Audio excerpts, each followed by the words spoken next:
Hello everyone. నేనైతే మా birthday రోజు నా బర్త్డే రోజు యాక్చువల్గా గుడికి వెళ్ళానమాట. మా ఊర్లో ఫేమస్ ఈ టెంపుల్ ఎల్లమ్మ దేవత టెంపుల్ అనమాట.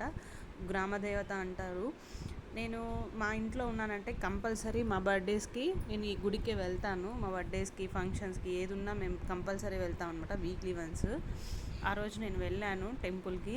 చూస్తున్నారు కదా, టెంపుల్ అయితే ఇలా ఉంది. మా పిల్లలు మామూలుగానే అల్లరి అక్కడ టెంపుల్లో. ఇక్కడ వినాయక స్వామి గుడి.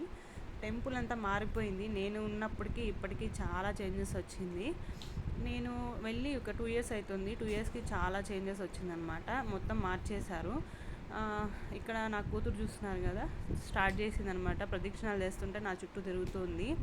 ఇక్కడ చిన్న చిన్న విగ్రహాలన్నీ పెట్టారు. అక్కడ చాలా బాగా అనిపించింది. టెంపుల్లో పిల్లలు ఇద్దరు హ్యాపీగా ఏమి అల్లరి చేయకుండా సైలెంట్గా గుడిలో మొత్తం నీట్గా తిరిగారనమాట. మా రుత్వి నన్ను చూపించు, నా డ్రెస్ చూపించు అంటుంది.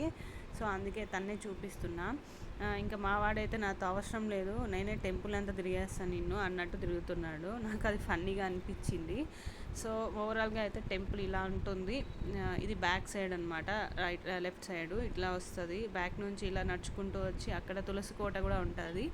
చిన్నప్పుడు నేను ఈ టెంపుల్ దగ్గర ఎక్కువ మార్నింగ్స్లో ఎక్కువ శివరాత్రి రోజు అలా ప్రదక్షిణాలు చేసేదాన్ని మా మమ్మీ నేను. నాకు ఒక స్వీట్ మెమరీ.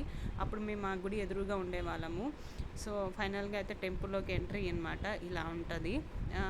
ఇక్కడ నా ఫేవరెట్ టెంపుల్ మా ఊర్లో అంటే ఇదే. నేను ఎన్ని దేవుళ్ళు ఉన్నా ఈమె స్థానం ఈమెదే అన్నట్టు నాకు చాలా ఇష్టంగా ఉండే.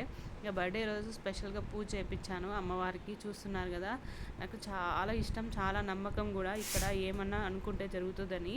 అందుకే వెళ్ళాను. ఫైనల్గా అయితే హ్యాపీ అనిపించింది. Thank you for watching.